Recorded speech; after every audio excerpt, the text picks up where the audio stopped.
नमस्कार, कैसे हैं आप लोग। आशा करता हूँ बहुत अच्छे होंगे बच्चों। बेटे जैसे कि आप जानते हैं हम क्लास 10 का फिजिक्स के अंदर लाइट चैप्टर कर रहे थे, जहाँ पर मैंने आपको बताया था कि जो लाइट चैप्टर है हमारा, उसके अंदर लाइट की बेसिक डेफिनेशन क्या है, इमेज किसे कहते हैं, इमेज फॉर्मेशन क्या होता है, स्फेरिकल मिरर्स क्या होते हैं हमारे पास। उसमें हमने बेसिकली टॉपिक देखा था reflection.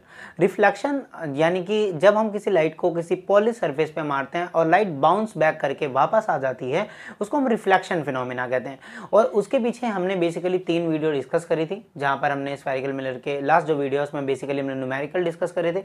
Now one another topic is that refraction. आज का जो हमारा मेन टॉपिक रहेगा रिफ्रैक्शन का इंट्रोडक्शन लेक्चर रहेगा, ठीक है। ये और हो सकता है एक वीडियो और हम कवर करेंगे जिसमें रिफ्रैक्शन हमारा पूरा कवर हो जाएगा और बेसिकली पूरा चैप्टर कवर हो जाएगा। नाउ हम स्टार्ट करते हैं बिना वक्त गवाए। जो बेटा आज का टॉपिक रहने वाला है वो है रिफ्रैक्शन। रिफ्रैक्शन भी एक लाइट फिनोमेना है और जब लाइट किसी सरफेस पे पड़ती है, ठीक है, तब जैसे कि रिफ्लेक्शन सरफेस पे पड़ने वाला ही फिनोमेना है। कुछ लाइट रिफ्लेक्ट हो जाती हैं, कुछ लाइट रिफ्रैक्ट हो जाती हैं और कुछ अब्जॉर्ब हो जाती हैं। तो आज हम बेसिकली रिफ्रैक्शन की बात करेंगे। तो फर्स्ट ऑफ ऑल रिफ्रैक्शन होता क्या है?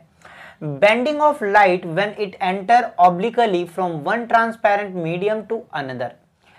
एक ट्रांसपेरेंट मीडियम से दूसरे ट्रांसपेरेंट मीडियम में जब कोई व्हाइट लाइट तिरछा आती है और एक ट्रांसपेरेंट मीडियम से दूसरे ट्रांसपेरेंट मीडियम में एंटर करती है, तो वो क्या कर जाती है, थोड़ा बेंड कर जाती है। इस फिनोमिना को हम रिफ्रैक्शन बोलते हैं। सर एक बार और समझाओ थोड़ा सा और क्लियरली। चलो यहां पर देखो जरा ध्यान से। ये है मीडियम नंबर 1, ये है मीडियम नंबर 1, ये है मीडियम नंबर 2। अब ये सरफेस है हमारा जो दोनों मीडियम को अलग कर रहा है, और इस सरफेस के परपेंडिकुलर क्या बनाते हैं हम लोग? ये है हमारा नॉर्मल। क्या है बेटा? हमारा नॉर्मल। अब कोई लाइट एंटर कर रही है कुछ इस तरह से, कोई लाइट आ रही है तिरछा ऐसे, ये है हमारी इंसिडेंट रे। ये लाइट रे आ रही है, ठीक है, और ये एक मीडियम से अब दूसरे मीडियम में जब ये जाएगी, ट्रांसपेरेंट मीडियम है, और ये थोड़ा सा क्या कर जाती है, बेंड कर गई है। चाहे उस तरफ बेंड कर गई है, अब इस तरफ बेंड करेगी। अब किस तरफ बेंड करेगी वो बात हम बाद में करेंगे। अभी फिलहाल हमने देखा थोड़ा सा नॉर्मल की तरफ बेंड कर गई है। इस फिनोमिना को जब कोई लाइट एंटर करेगी, तिरछा आ रही है लाइट, ठीक है, ऑब्लिकली आ रही है, ऑब्लिकली मतलब तिरछा। जब कोई भी लाइट एंटर कर रही है एक ट्रांसपेरेंट मीडियम से दूसरे ट्रांस मीडियम में, कैसे एंटर कर रही है? ऑब्लिकली, तिरछा क्या कर रही है? एंटर कर रही है, और एंटर करने के बाद वो बेंड हो जा रही है। इस फिनोमिना को हम रिफ्रैक्शन बोलते हैं। क्या बोलते हैं?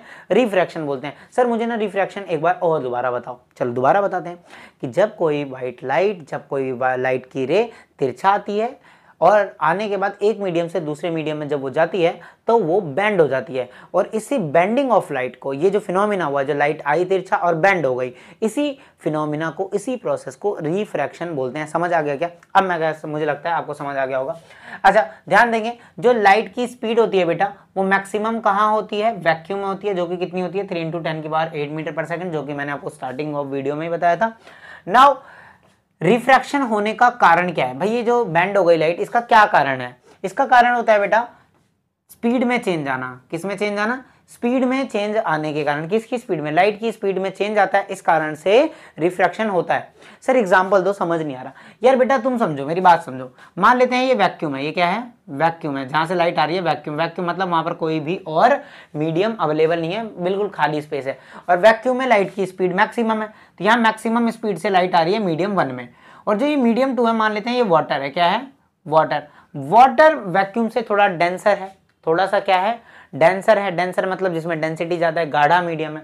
और जब लाइट ऐसी जगह पे चल रही थी जहां पर कोई नहीं था, तो बेटा लाइट एकदम मैक्सिमम स्पीड में चल रही थी, बट अब वो किसी मीडियम में गई है जहां पर डेंसिटी ज्यादा है, तो उसकी वजह से उस लाइट की स्पीड कुछ ना कुछ तो कम हो जाएगी। ये बात तो मानते हो। और उसी लाइट की स्पीड में थोड़ा सा कम आए, वेरी करेगी, लाइट की स्पीड थोड़ा कम या ज्यादा हो जाएगी, बेसिकली कम हो जाती है, ठीक है, कम हो जाएगी, और उसकी डायरेक्शन में भी थोड़ा सा बदलाव आएगा, जिसकी वजह से वो बेंड हो जाएगी। सब बात समझ में आ रही है? और इसी बेंडिंग ऑफ लाइट को, इसी फिनोमिना को रिफ्रैक्शन बोलते हैं। बिल्कुल बात समझ में आ रही है? यानी रिफ्रैक्शन का कारण क्या है? कभी आपसे पूछे तो स्पीड की लाइट में लाइट की स्पीड में चेंज आना, उसका कारण होता है कॉज ऑफ रिफ्रैक्शन। आशा करता हूँ आपको रिफ्रैक्शन बहुत अच्छे से समझ आ गया होगा। सर रिफ्रैक्शन के कुछ एग्जांपल्स बात कर लेते हैं या कुछ एग्जांपल्स आपको दिखा देते हैं। जैसे कि आप जब क्या नाम है स्विमिंग पूल की तरफ जाते हो तो आप देखते हो उसका तल थोड़ा सा ऊपर दिखता है। जब आप फॉर एग्जांपल ये स्विमिंग पूल है, ऐसे ये स्विमिंग पूल है, ठीक है, और स्विमिंग पूल में अगर आप ऐसे दूर से खड़े होकर उसको वॉच कर रहे हो, ठीक है, आप उसको वॉच कर रहे हो ऐसे, ठीक है, आंसू क्यों निकल रहे हैं इसके, कोई बात नहीं, तो आपको ऐसा लगेगा कि ये जो तल है ये थोड़ा ऊपर है, बट बेसिकली वो नीचे होता है। और ये आपको ऊपर क्यों दिख रहा होता है? क्योंकि यहाँ पर जो कारण होता है वो होता है रिफ्रैक्शन। क्या कारण होता है? रिफ्रैक्शन। अच्छा, ये बात भी नहीं समझ आ रही, थोड़ा सा दूसरा एग्जांपल दो बेटा। जब आप किसी वाटर में, जब कभी वाटर वगैरह हो, ठीक है, पानी का ग्लास वगैरह हो, उसमें लाइक आप कोई पेंसिल डालो, तो पेंसिल का ना आपको डायरेक्शन, जो पेंसिल आपने इमर्ज करी है, पार्शियली मतलब आधा डाली है। जैसे फॉर एग्जांपल आप किसी ऐसे बीकर में पानी भर रखा है, इस पानी में हमने ऐसे पेंसिल डाल दिया ऐसे, तो आपको ऐसा लग रहा है कि पेंसिल ऐसे दिखने वाली है, तो ऐसे नहीं दिखने वाली, थोड़ा सा ऐसे बेंड होकर दिखती है ऐसे, ये अपनी ओरिजिनल पोजीशन से थोड़ा क्या हो जाती है, बेंड हो जाती है, थोड़ा सा शिफ्ट हो जाती है, वाटर में अपीयर करती है, थोड़ा बेंट दिखती है, थोड़ा सा मुड़ी हुई दिखती है। बात समझ आ रही है? कारण क्या होता है यहाँ पर? रिफ्रैक्शन होता है। लेमन यानी जो आपका नींबू होता है, उसको जब आप ग्लास टम्बलर में देखते हो तो आपको बड़ा दिखता है, मतलब ग्लास के पीछे देखते हो तो आपको बड़ा नींबू दिखेगा। या फिर आपका कोई जो लेटर्स होते हैं बुक में लिखे हुए, जब आप उस पर ग्लास स्लैब डालोगे, है ना, बच्चे करते हैं, कांच की कोई चीज़ होती है, फुट्टा वगैरह भी जो होता है वो एक तरह का ग्लास स्लैब होता है, उसमें डालते हैं तो लेटर्स क्या हो जाते हैं? बड़े बड़े हो जाते हैं। कारण क्या है भाई? कारण है रिफ्रैक्शन। समझ में आ रहा है क्या? कारण क्या है? रिफ्रैक्शन है। ठीक है, बहुत बढ़िया, मुझे लगता है आपको इतनी बात समझ में आ गई होगी। ठीक है, अब हम एक छोटी सी बात और करेंगे। क्या छोटी सी बात करेंगे सर? कि जब, ठीक है, जब लाइट डेंसर से, पहले रेयर से कर लेते हैं, जब लाइट रेयरर मीडियम से डेंसर में जाएगी तो क्या होता है सर? और जब लाइट डेंसर मीडियम से रेयरर में जाएगी तो क्या होता है सर? ये दोनों बातें करना चाहते हैं हम लोग। जब लाइट रेयरर मीडियम से डेंसर में जाएगी तो क्या होगा, और डेंसर से रेयरर में जाएगी तो क्या होगा। तो बेटा ये देखो, ये हमारा सरफेस है ना, ऊपर रेयरर मीडियम है हमारे पास। कौन सा मीडियम है बेटा? रेयरर। और नीचे क्या है? डेंसर मीडियम है, मतलब नीचे गाढ़ा मीडियम है, ऊपर हल्का मीडियम है। फॉर एग्जाम्पल, ऊपर हवा है, नीचे पानी है, किसी लाइट को हम हवा से होते हुए पानी के अंदर एंटर करवा रहे हैं, तो वो लाइट किस तरह से बेंड करेगी, वो वाली बात हम करना चाह रहे हैं। तो इस सरफेस के परपेंडिकुलर क्या बनेगा बेटे? इस सरफेस के परपेंडिकुलर बनेगा नॉर्मल। क्या बनेगा? नॉर्मल। और ये हो गई हमारी इंसिडेंट रे, ये आ गई इंसिडेंट रे, और इसने नॉर्मल के अकॉर्डिंग क्या बनाया? इंसिडेंट एंगल बनाया। क्या सा एंगल बनाया? Incident angle. मैं आपको बताता हूं, जब कोई भी लाइट रेयरर से डेंसर जाती है तो नॉर्मल की तरफ बेंड हो जाती है। किसकी तरफ बेंड हो जाती है? इसको जाना ऐसे चाहिए था, लेकिन ये थोड़ा सा नॉर्मल की तरफ क्या हो जाती है? बेंड हो जाती है, झुक जाती है। क्या बात समझ में आ रही है? क्या आपको ये बात समझ में आई? जब कोई लाइट रेयरर से डेंसर जाती है तो वो नॉर्मल की तरफ बेंड हो जाती है। ठीक है, चलिए अब हम आगे बात करें। जब कोई लाइट डेंसर से रेयरर जाती है तो किस तरह से बिहेव करती है? ये तो हो गया नॉर्मल सर।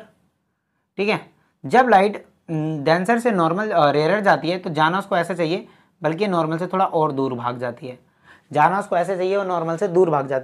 यानी जब रेयरर से डेंसर जाती है तो नॉर्मल की पास आ जाती है, टुवर्ड्स द नॉर्मल हो जाती है, और डेंसर टू रेयरर जब लाइट को भेजते हैं तो away from the normal, normal से लाइट दूर भागती है, लाइट रे दूर भागती है।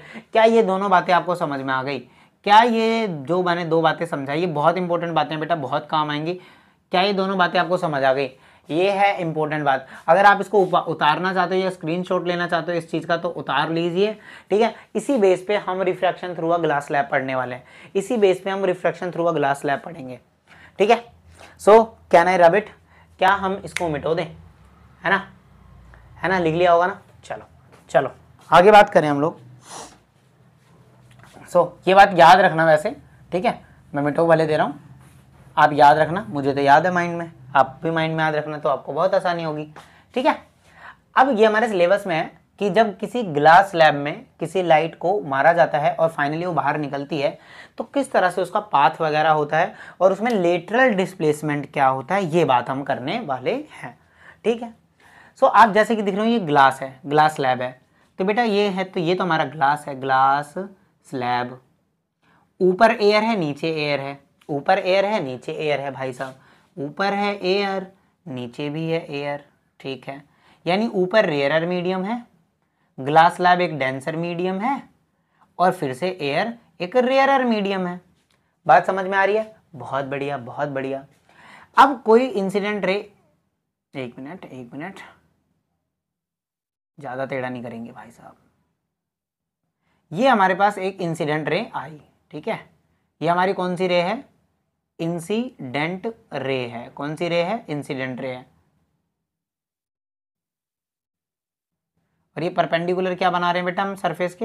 एक मिनट यार, थोड़ा सा गड़बड़ हो गया, आई एम सॉरी।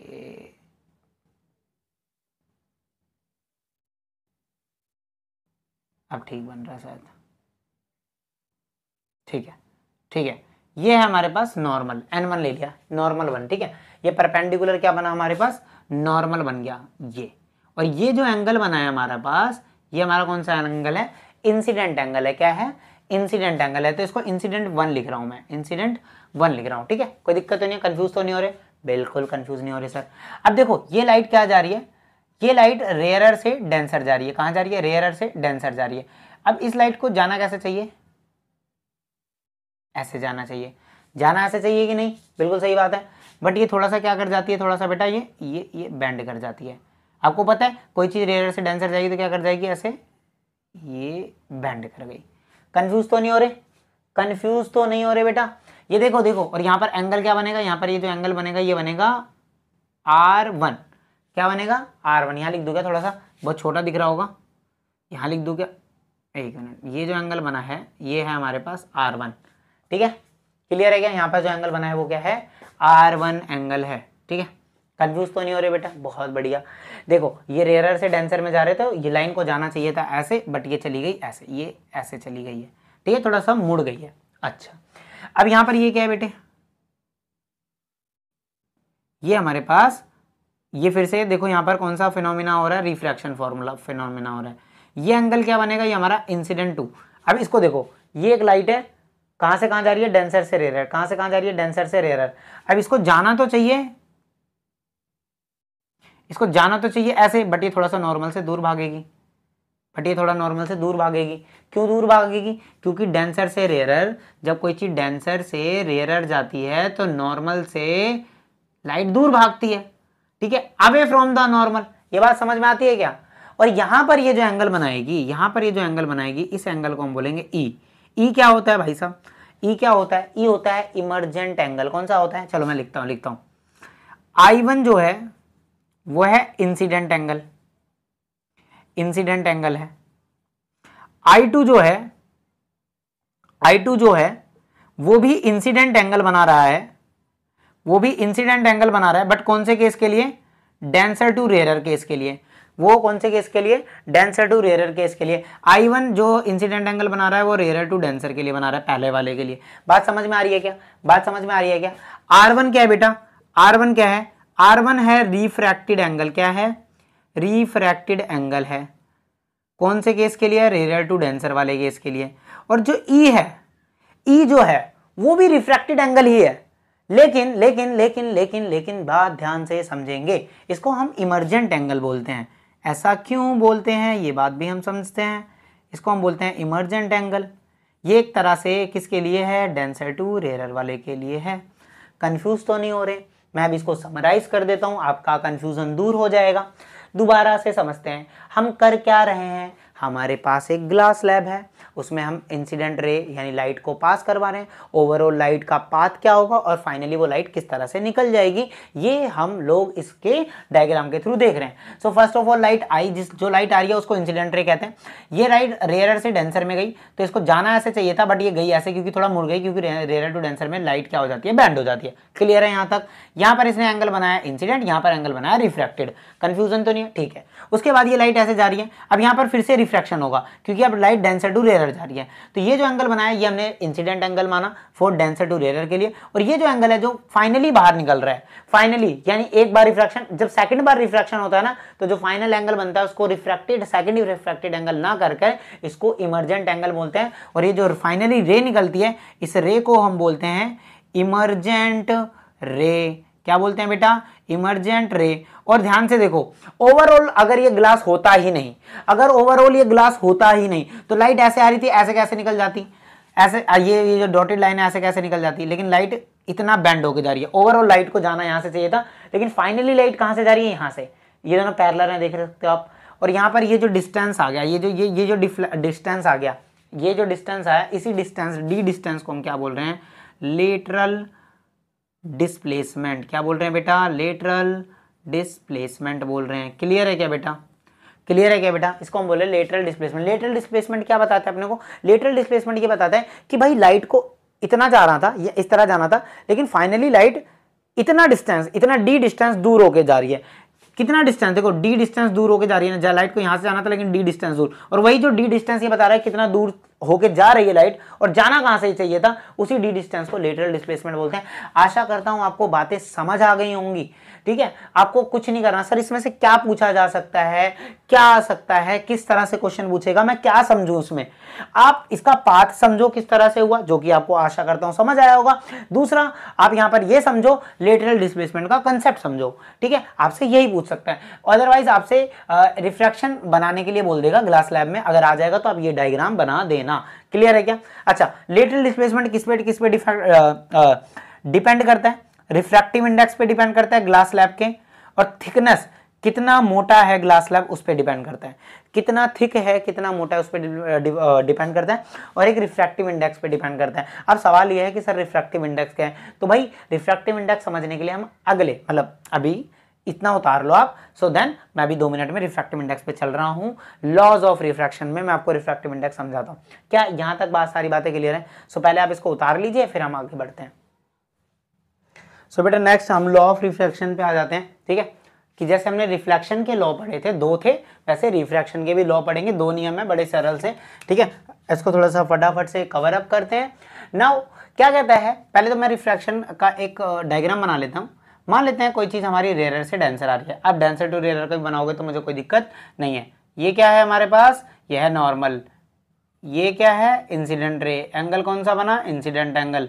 डेंसर में थोड़ा सा बैंड हो जाएगा। ये कौन सा एंगल है, रिफ्रैक्टेड एंगल है ना। जो हमारा आई है वो क्या है, इंसिडेंट एंगल है। ठीक है, और जो हमारा आर है वो कौन सा है, रिफ्रैक्टेड एंगल है। ठीक है, ठीक है। सो नाउ क्या कहते हैं पहला नियम, लॉ ऑफ रिफ्रैक्शन का पहला नियम। देखो ये लॉ ऑफ रिफ्लेक्शन भी और लॉ ऑफ रिफ्रैक्शन भी इंपॉर्टेंट है, पूछे जाते हैं। ठीक है, क्या कहता है, द इंसिडेंट रे, जो ये रे आ रही है इसको इंसिडेंट रे, द रिफ्रैक्टेड रे, ये जो बैंड होके जा रही है ये रिफ्रैक्टेड रे है। जो इंसिडेंट रे होती है, रिफ्रैक्टेड रे होती है, एंड द नॉर्मल, नॉर्मल ये रहा, ये नॉर्मल है, ये इंसिडेंट रे है, ये रिफ्रैक्टेड रे है। ठीक है, तो ये तीनों to the interface of the 2 transparent medium, ये जो इंटरफेस है 2 ट्रांसपेरेंट मीडियम को अलग करने वाला ये जो इंटरफेस है, ठीक है, अरे यार ये जो इंटरफेस है जो, ठीक है यार अब बन गया। हाँ, ये जो इंटरफेस है 2 इनको अलग करने वाला, ये तीनों लाइन एक ही प्लेन पे एक ही पॉइंट ऑफ इंसिडेंट पे लाई करती हैं। क्या बोला मैं समझाता हूँ भाई साहब। ठीक है, ऐसा जो इंसिडेंट रे आ रही है, जो रिफ्लेक्टेड रे जो जा रही है, और जो नॉर्मल है, ये तीनों एक ही पॉइंट पर, एक ही जहाँ पॉइंट ऑफ इंटरसेक्शन हो रहा है, यहाँ पर ये मिल रहे हैं ना तीनों। ठीक है, जहाँ पॉइंट ऑफ रिफ्रैक्टेड इंडेक्स ये रिफ्रैक्शन हो रहा है, जहाँ पर ये पॉइंट ऑफ इंसिडेंट बोलते हैं, इसको क्या बोलते हैं, पॉइंट ऑफ इंसिडेंट। जहाँ पर लाइट आकर गिर रही है वो पॉइंट क्या होता है, पॉइंट ऑफ इंसिडेंस होता है। सो मैंने क्या बोला, जो इंसिडेंट रे आ रही है, जो रिफ्रैक्टेड रे जा रही है, और जो नॉर्मल रे है, ये पॉइंट ऑफ इंसिडेंस पे एक ही जगह एक ही प्लेन पर आकर ये तीनों लाइन मिलती है। यही हमारा पहला नियम है। देखो ये तीनों लाइन नॉर्मल, इंसिडेंट और रिफ्रैक्टेड सिर्फ इसी पॉइंट पर मिलती है और कहीं नहीं मिलती। ठीक है, पॉइंट ऑफ इंसिडेंस पे मिलती है, और पॉइंट ऑफ इंसिडेंस एक ही प्लेन पर है, इसी प्लेन पे। क्या ये बात समझ में आती है। पहला नियम क्या कहता है, इंसिडेंट रे, रिफ्लेक्टेड रे और नॉर्मल पॉइंट ऑफ इंसिडेंट एक ही जगह पर मिलती है। जो कि पॉइंट ऑफ इंसिडेंट कहां पर होता है, वो सरफेस होता है जब जहां पर इंसिडेंट रे आकर गिर रही होती है उसको पॉइंट ऑफ इंसिडेंस कहते हैं। और जहां पर वो जिस सरफेस पे गिर रही होती है वो सरफेस क्या होता है, दोनों मीडियम को बांट रहा होता है, इंटरफेस होता है दोनों ट्रांसपेरेंट मीडियम का। क्या क्लियर है सबको, क्या क्लियर है। क्या मैं रिपीट कर दूं कि जहां पर इंसिडेंट रे आकर गिरती है और वहीं से वो जाके रिफ्रैक्टेड रे निकलती है, तो इंसिडेंट रे, रिफ्रैक्टेड रे और नॉर्मल जिस पॉइंट ऑफ इंसिडेंस में मिलते हैं, ठीक है, एक ही प्लेन पे मिलते हैं, यही हमारा पहला नियम है। ठीक है, दूसरा क्या कहता है, दूसरा बेटा हमारा स्नेल्स लॉ है। दूसरा हमारा क्या है, स्नेल्स का नियम है। स्नेल ने दिया था, स्नेल्स का नियम है। स्नेल्स लॉ क्या कहता है, बड़ा सिंपल सा कहता है जो नॉर्मल के अकॉर्डिंग एंगल, नॉर्मल के अलोंग इंसिडेंट रे एंगल बनाएगी वो इंसिडेंट एंगल होता है। जो रिफ्रैक्टेड के अलोंग जो एंगल बनता है वो रिफ्रैक्टेड एंगल होता है। अगर इन दोनों एंगल का रेशियो निकाला जाए साइन के थ्रू, मतलब साइन थीटा आप लोगों ने ट्रिग्नोमेट्री पढ़ लिया, तो sine of i upon sine of r, कहते हैं sine of incident angle upon sine of refracted angle का जो रेशियो होता है वो हमारा किसके बराबर आता है, कांस्टेंट के बराबर आता है। किसके बराबर आता है, कांस्टेंट। और इसी कांस्टेंट को हम लोग रिफ्रैक्टिव इंडेक्स कहते हैं। इसी कांस्टेंट को हम लोग क्या कहते हैं, रिफ्रैक्टिव इंडेक्स कहते हैं। क्या बात समझ में आ रही है, दोबारा बता दूं क्या मैं, देखो स्नेल्स लॉ बड़ा सिंपल सा है। स्नेल्स लॉ कहता है the ratio of sine of angle of incident angle का साइन एंगल में साइन ऑफ इंसिडेंट एंगल और sine angle of refracted angle, इन दोनों का जो रेशियो होता है वो एक कांस्टेंट के बराबर होता है, जिस कांस्टेंट को हम रिफ्रैक्टिव इंडेक्स कहते हैं। यही हमारा सेकंड नियम है, यही हमारा स्नेल्स लॉ है। ये दो नियम है लॉ ऑफ रिफ्रैक्शन के, आप इसको याद कर लेंगे, इंपॉर्टेंट है। ठीक है, और अगर कोई चीज नहीं समझ आई तो वीडियो को थोड़ा पीछे करके देख सकते हैं स्लो में, और अगर समझ आ रही है, अच्छा कभी कभी अगर आपको वीडियो मेरी लेंथी लगने लग जाती है तो आप उसको 2x की स्पीड में भी देख सकते हैं, ये तो आपके पास चॉइस होती है। नाउ एक बार रिफ्रैक्टिव इंडेक्स को हम एक अलग तरीके से और अच्छे तरीके से भी समझते हैं। रिफ्रैक्टिव इंडेक्स क्या होता है, ये बेसिकली ये यहाँ पर भी रिफ्रैक्टिव इंडेक्स यहाँ से तो समझ आता है। इसके अलावा इसका जो बेसिक डेफिनेशन होता है, ये कहता है ratio of speed of light in a given pair of media. क्या कहने का मतलब है, जब लाइट एक मीडियम से मीडियम नंबर 1 से मीडियम नंबर 2 में आती है, किसी एक मीडियम से मीडियम नंबर 1 से 2 में आती है, तो उस लाइट की जो स्पीड होगी वो बदल जाएगी। आपको पता है पहले मीडियम में कुछ और होगी, दूसरे मीडियम में कुछ और होगी। उन लाइट की जो स्पीड का रेशियो होता है वो रेशियो क्या होता है, रिफ्रैक्टिव इंडेक्स होता है। रिफ्रैक्टिव इंडेक्स को n से दिखाते हैं। n बराबर velocity of light in medium 1 upon में velocity of light in medium 2। क्या बात समझ में आ रही है, सर एग्जाम्पल से समझाओ। मान लो लाइट एयर से कहां पर आ रही है, एयर से आ रही है भाई, एयर भी नहीं लेते, चलो और अच्छा करते हैं। मान लो लाइट आ रही है वाटर से डायमंड के अंदर आ रही है लाइट, वाटर से किसके अंदर आ रही है, डायमंड के अंदर आ रही है। सर मुझे ना डायमंड का रिफ्रैक्टिव इंडेक्स बता दो, ठीक है बेटा, डायमंड का रिफ्रैक्टिव इंडेक्स चाहिए तुझे, ठीक है। ये मीडियम नंबर 1 है, ये मीडियम नंबर 2 है। अगर आपको किसका रिफ्रैक्टिव इंडेक्स चाहिए, मान लो मुझे चाहिए डायमंड का रिफ्रैक्टिव इंडेक्स, तो कैसे निकालेंगे, मुझे सेकंड मीडियम का रिफ्रैक्टिव इंडेक्स चाहिए पहले मीडियम की रिस्पेक्ट में, तो यहां पर हम वेलोसिटी, सबसे पहले लाइट किस में एंटर कर रही है, वाटर में, ठीक है, तो यहां पर वेलोसिटी किसकी रखेंगे, वाटर की, अपॉन में velocity of light in water में क्या स्पीड है लाइट की, उसकी वेलोसिटी, अपॉन में डायमंड की वेलोसिटी का रेशियो निकाल लेंगे। ये आ जाएगा हमारे पास, क्या आ जाएगा बेटा, ये आ जाएगा हमारे पास रिफ्रैक्टिव इंडेक्स डायमंड का। किसका आ जाएगा, रिफ्रैक्टिव इंडेक्स डायमंड का। चलो इसको 1 ले लेते हैं, इसको 2 ले लेते हैं, इसको 1 ले लेते हैं, इसको 2 ले लेते हैं, ठीक है। इसको मीडियम 1 माना, इसको मीडियम 2 माना, कोई कंफ्यूजन तो नहीं हो रही, बेटा। अगर डायमंड का रिफ्रैक्टिव इंडेक्स निकालना है तो V1/V2 करोगे, रिफ्रैक्टिव इंडेक्स ऑफ डायमंड आ जाएगा। सर मुझे ना रिफ्रैक्टिव इंडेक्स डायमंड का नहीं चाहिए, मुझे तो वाटर का चाहिए। वाटर का कैसे निकालोगे, वाटर का निकालने के लिए आपको लाइट को उल्टी तरह से देखना पड़ेगा। मतलब आप ऐसा मानोगे कि लाइट पहले डायमंड में आ रही है, फिर रिफ्रैक्टिव इंडेक्स में, डायमंड से वाटर में आ रही है, पहले डायमंड में आ रही है, डायमंड से वाटर में आ रही है। उसको निकालने के लिए क्या करेंगे भैया, हमको रिफ्रैक्टिव इंडेक्स चाहिए पहले मीडियम का यानी वाटर का, किसकी रिस्पेक्ट में चाहिए, डायमंड की रिस्पेक्ट में चाहिए, यानी सेकंड मीडियम की रिस्पेक्ट में। तो यहां पर क्या आ जाएगा, V2/V1। सर मुझे कंफ्यूजन हो रही है, V1 कब रखना है, V2 कब रखना है, V1 का ऊपर किसको रखना है, V1 को कब रखूं, V2 को कब। भाई जिसका भी रिफ्रैक्टिव इंडेक्स चाहिए भाई, जिसका भी रिफ्रैक्टिव इंडेक्स चाहिए। अच्छा एक बात बताओ, अगर आपको कोई चीज चाहिए होती है, ठीक है, अगर आपको कोई चीज चाहिए होती है तो बेटा आप नम्रता से आप रिक्वेस्ट करोगे चीज़ों को, आप उसके आगे चीज़ों को, अगर जैसे आपके पापा से या अपनी मम्मी से कुछ चीज़ मांगनी है, सो आप उनसे ऐसे चिल्लाकर तो नहीं बोलोगे, किसी से भी कुछ मांगना सो ऐसा प्लीज़ बोलोगे, तो यानी आप उसके सामने थोड़ा झुकोगे, नीचे रहोगे उससे, जिससे मांग रहे हो, जिसकी रिस्पेक्ट में आप चीज़ मांग रहे हो, उससे नीचे रहोगे। तो बस यही बात ध्यान रखनी है, जिसको भी रिफ्रैक्टिव इंडेक्स जिसका भी निकालना हो उसका वेलोसिटी नीचे रखो, बाकी जिसकी रिस्पेक्ट में निकाल रहे हो उसका ऊपर।